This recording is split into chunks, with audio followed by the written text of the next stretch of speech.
우리 하나님 말씀 보겠어요. 창세기 49장입니다. 22절부터 보겠습니다.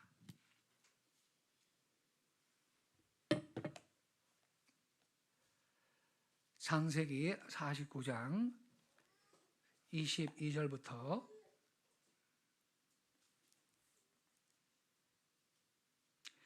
24절까지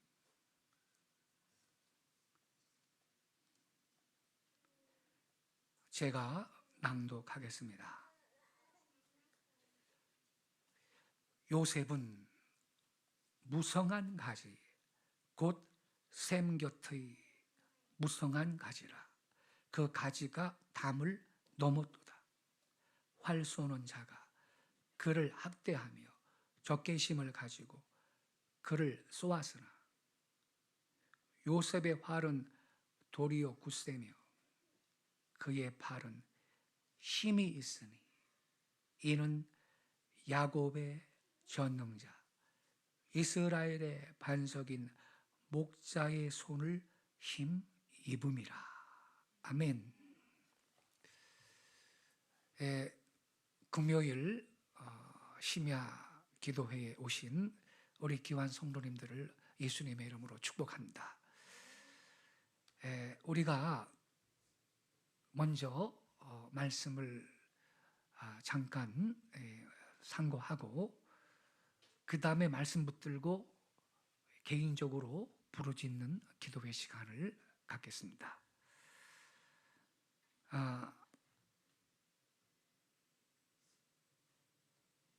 우리가 지금 읽은 말씀은 야곱이 임종시에 그의 12 아들들을 불러서 축복했던 말씀입니다. 야곱은 죽음을 앞두고요, 그의 사랑하는 12 아들들을 다 불렀습니다. 그리고 축복을 해줬는데 그것은 후손들의 장래일을 성령의 감동으로 말한 것이었습니다.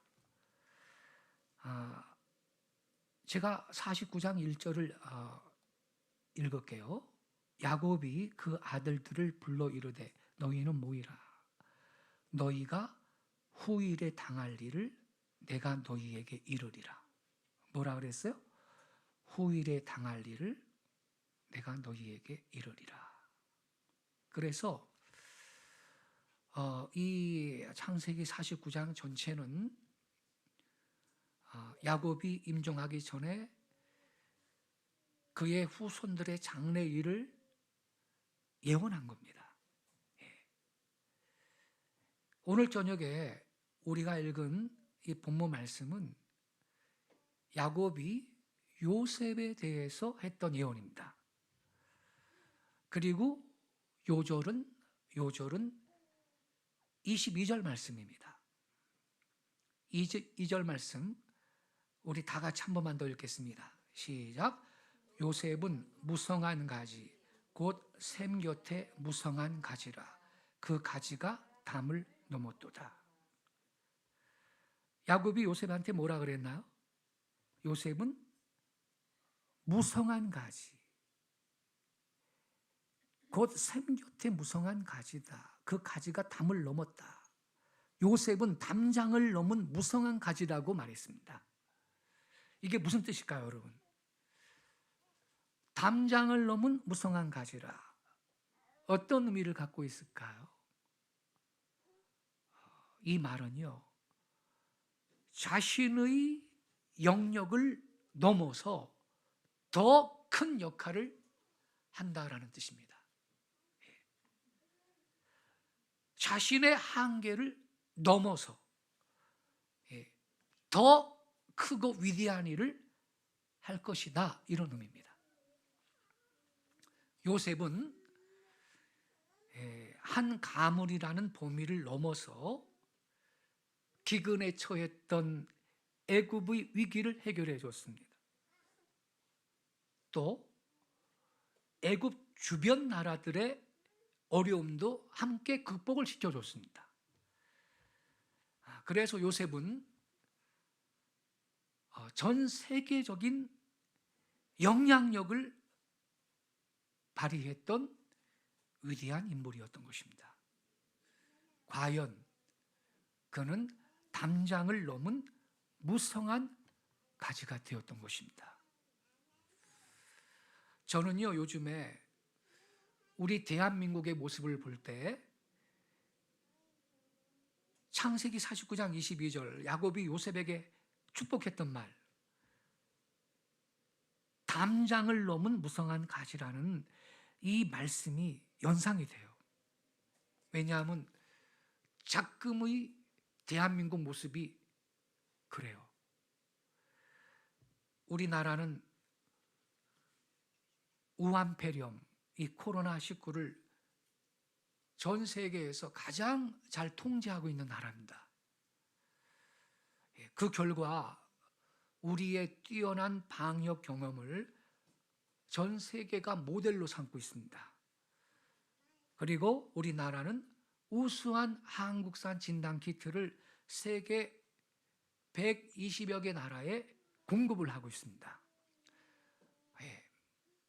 가난하고 어려운 나라는 무상으로 인도적인 차원에서 보내주고 있기도 합니다. 여러분, 백신이 아직 개발이 안 됐고요. 치료제도 아직 없습니다. 이러한 상황 속에서 만약에 진단키트마저 우수한 게 없으면요, 속수무책인 겁니다. 이걸 어떻게 전염병을, 감염병을 차단할 방법이 없는 거예요.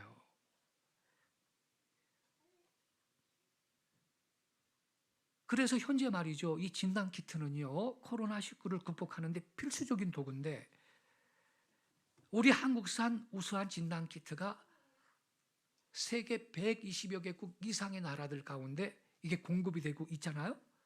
결국 대한민국이 많은 나라 백성들을 살리고 있는 겁니다. 심지어 미국도 가져가고 있어요. 미국도.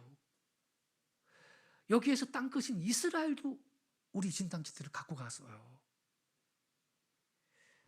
그래서 얼마 전에요, 독일의 퀼린 대학의 정치학 교수 토마스 예거가 한 인터뷰에서 이렇게 말을 했어요. 독일은 물론 유럽 전역에서 미국의 코로나19 위기 대처 실패에 충격을 받고 있다. 미국은 항상 지도력과 도움이 필요할 때 의지할 수 있는 국가라고 여겼던 나라다. 그런 미국이 스스로를 건사할 수도 없다는 사실은 딱한 광경이다. 이렇게 말했어요.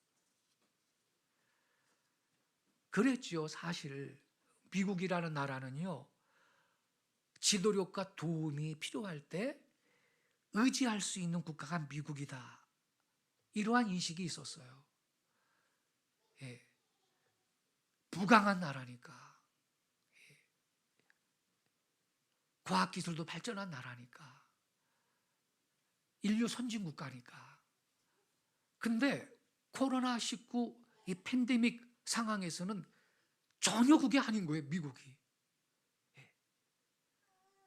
이 토마스 예거 교수의 말대로 미국이 스스로를 건사할 수도 없는 그러한 지금 상황이에요. 그래서 여러분, 지금 전 세계는요,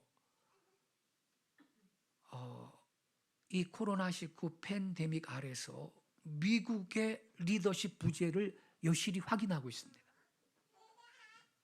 근데 대한민국이 그 역할을 대신 감당하고 있는 겁니다. 며칠 전에요, 우리나라 질병관리본부에서 완치를 분명히 했는데 재양성되는 분이 가끔 있거든요. 그런데 그동안 연구하고 조사한 거예요. 발표했어요. 며칠 전에. 완치 뒤에 재양성 판정을 받은 사람은 2차 전파 우려가 없다, 감염력이 없는 거다, 그렇게 발표했어요. 항체가 생겼기 때문이고, 그들한테 이 발견된 바이러스는 죽은 바이러스가 검출된 거다, 이렇게 발표한 거예요. 그런데요 여러분, 그날로 미국에서 MBC 방송에서 속보로 뉴스를 내보낸 거예요. 여러분, 한국에서 이렇게 발표했거든요. 그래서 그 양성 판정받아도 이제 안심할 수 있습니다, 이렇게 그 뉴스를 내보낸 거예요. 그러니까 한국이 리더십을 발휘하고 있는 거예요 지금. 그래요 여러분, 제가 언젠가도 말씀드렸죠. 하나님은요, 우리나라가 마지막 때 분명히 통일 코리아는 열방의 복음을 전할 세계 선교의 마지막 주자로 쓰실 나라 아닙니까? 그래서 하나님이 우리 대한민국을 자꾸 높여주고 있는 거예요. 예. 근데 여러분, 이러한 현상은 앞으로 더 확연해질 걸 깨닫기 바랍니다. 우리 후손들이 아주 괜찮은 조국에 살게 될 겁니다. 예. 장차 통일 코리아는요, 국가적으로 담장을 넘는 무성한 가지가 될 줄로 믿습니다. 예. 왜? 하나님께서 통일 코리아를 세계 만민을 복음으로 살리는 부국 강민의 제사장 나라로 쓰시고자 하는 목적을 갖고 있기 때문인 것입니다. 그래서 문제는 뭐냐? 한국교회 성도들은 여러분 중심을 딱 잡고 세상 풍조가 아무리 악해지고 요동한다 할지라도 우리는 예배하고 기도하고 부흥을 위해 기도하고 예배하고 모임에 힘쓰고 우리의 믿음의 길을 가면 된다, 믿으시기 바랍니다. 예. 두 번째로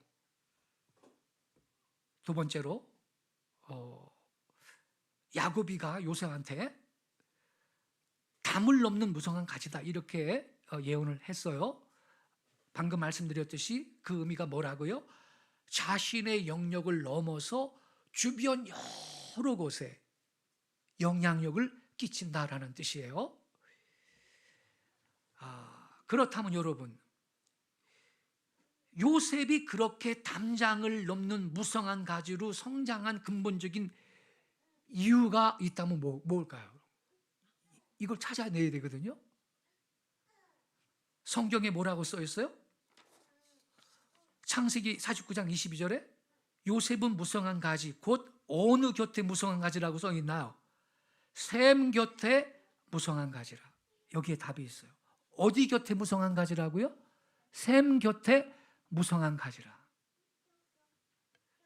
여기에서 셈은요, 히브리어로 아인인데 지아스가 분출해가지고 생긴 물 근원을 말하는 거예요. 사막에서는 그러한 셈을 오아시스라고 하죠. 여러분, 요셉이 담장을 넘어가는 무성한 가지가 된 까닭, 그 이유가 어디 있느냐? 셈 곁에 심겨진 나무였기 때문입니다. 깨달아야 됩니다. 우리도 셈 곁에 심겨진 나무가 되기를 바랍니다. 그럼 우리도 담장을 넘는 무성한 가지가 될 줄로 믿습니다. 잘 보세요. 담장을 넘어서 가지가 길가로 나갔어요. 그러면요, 지나가던 길손이 손을 뻗어서 그 나무 가지에 매달린 과일 하나라도 따먹을 수가 있어요.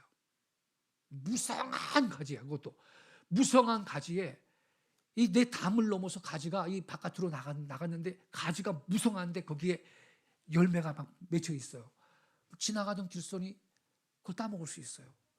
많은 사람한테 축복의 통로가 된다는 거예요. 할렐루야. 주는 자가 받는 자보다 복이 있다고 주님 말씀하셨습니다. 할렐루야. 우리가 이러한 삶을 살 수 있기를 바랍니다. 예. 그저 담 안에 있으면서 나만 간신히 사는 거 말고. 근데 요셉이 이 담장을 넘어가는 무성한 가지가 됐다 그랬는데 이유가 뭐냐? 어느 곁에 무성한 가지라고요? 셈 곁에 무성한 가지. 요셉이 담장을 넘어가는 무성한 가지가 된 요인이 뭐냐? 샘 곁에 심겨진 나무였기 때문이다. 그렇다면 여러분, 그 샘이 뭐가 샘일까요? 영적으로 요셉에게 그 샘은 과연 무엇이었을까? 잘 들으세요. 하나님이십니다. 누구라고요? 하나님. 하나님 자신이 생수의 근원입니다. 성경에 써 있어요. 레위기 2장 13절에 보면 이런 말씀이 있어요. 내 백성이 두 가지 악을 행하였나니 곧 그들이 생수의 근원이 되는 나를 버린 것과.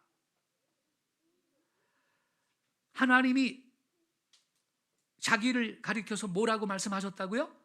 생수의 근원이 되는 나를 버렸다. 여러분, 하나님은 생수의 근원이신 것을 믿으시기 바랍니다. 그래서 여러분, 하나님 자신이 샘이에요. 샘. 요셉은 애굽의 총리가 되기 전에 고난 당했어요, 안 당했어요? 당했죠. 형들이 죽이려고 말이죠. 구덩이에 집어 던진 적도 있고, 끄집어 내 가지고서는요, 애굽의 이 노예로 팔아버렸잖아요. 보디발 장군 집에 가지고 모순살이 하잖아요. 그러다가 보디발 장군의 그 부인의 그 유혹을 받았을 때 물리쳤잖아요. 그래가지고서는 성폭행 미수범으로 누명을 쓰고 감옥 갔잖아요. 거기 들어가면 언제 나올지도 몰라요. 여러분이 그러한 처지를 당했다면 어쩌겠어요? 감방 구석에 쭈그리고 앉아가지고 말이죠. 인생 되는 것도 없다.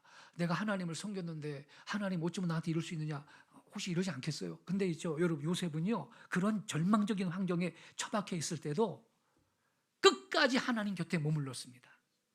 끝까지. 하나님을 원망하거나 하나님을 떠난 적이 없어. 요셉은 언제나 샘 곁에 심겨져 있는 나무였던 겁니다. 할렐루야. 이게 포인트입니다. 그래서 하나님은 그에게 살아갈 희망의 생수가 되어 주셨고, 그에게 살아갈 수 있는 영감을 주셨고, 그러니까 있죠, 어느 날 여러분, 바로 임금의 술 비서실장, 떡 비서실장이 그 감옥에 들어오는데 말이죠, 그들의 꿈을 해몽해 주잖아. 하나님이 주신 지혜가 있으니까 해몽을 해주는 거예요. 하나님이 주신 지혜로 해몽을 해줘. 그게 계기가 돼가지고 바로의 다른 꿈을 해석해 주기 위해서 감옥에서 나가지 않습니까? 바로 앞으로. 그래서 여러분,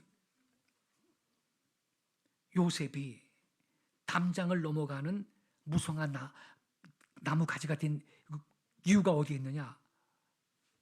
요셉은 언제나 샘 곁에 심겨져 있는 나무였다. 그 샘이 뭐라고요? 하나님. 믿으시기 바랍니다. 요셉은 정말 처참한 고난과 절망적 환경에 몰려 있을 때, 그때조차도 하나님을 배신하지 않았습니다. 바라기는 우리도 요셉처럼요, 슬플 때든지 기쁠 때든지 생수의 근원이 되시는 하나님과 늘 동행할 수 있기를 바랍니다. 그러면 여러분, 저와 여러분 역시 때가 차면요, 담장을 넘어간 가지처럼 나 자신의 영역을 뛰어넘어 더 큰 역할을 하는 주님의 큰 그릇이 될 줄로 믿습니다. 아멘이시죠? 예. 이 말씀 붙들고 오늘 저녁에 기도하겠습니다. 하나님, 저로 하여금 샘 곁에 항상 심겨져 있는 나무가 되게 해주세요. 억울한 일, 어려운 일, 절망적인 상황에 있을 때라도 요셉처럼 늘 하나님을 신뢰하고 하나님 곁에 있는 나의 삶이 되게 해주세요. 그렇게 결정할 수 있기 바랍니다. 그러면 우리도 많은 사람에게 축복이 되는, 담장을 넘어가는 그 무성한 가지로 하나님께서 우리를 쓰실 줄로 믿습니다. 기도하겠습니다. 자비하신 아버지 하나님, 요셉은 담장을 넘어가는 샘 곁에 심겨진 무성한 가지였는데 우리의 일생이 그렇게 복된 생애가 되기를 소망합니다. 그러기 위해서 여기 모인 우리들도 샘 곁에 늘 심겨져 있는 의로운 나무가 되게 해 주옵소서. 그 샘은 생수의 근원이신 하나님이라고 배웠습니다. 슬플 때든 기쁠 때든 고난을 당할 때든 하나님 곁에 항상 머물고 예배하는 저희들이 되게 해 주옵소서. 이 말씀 붙들고 기도할 때 하늘 문을 여시고 신선한 기름을 우리 모두에게 넘치도록 부어주시고 구한 것보다 더 좋은 것들로 응답하여 주옵소서. 거룩하신 예수님 이름으로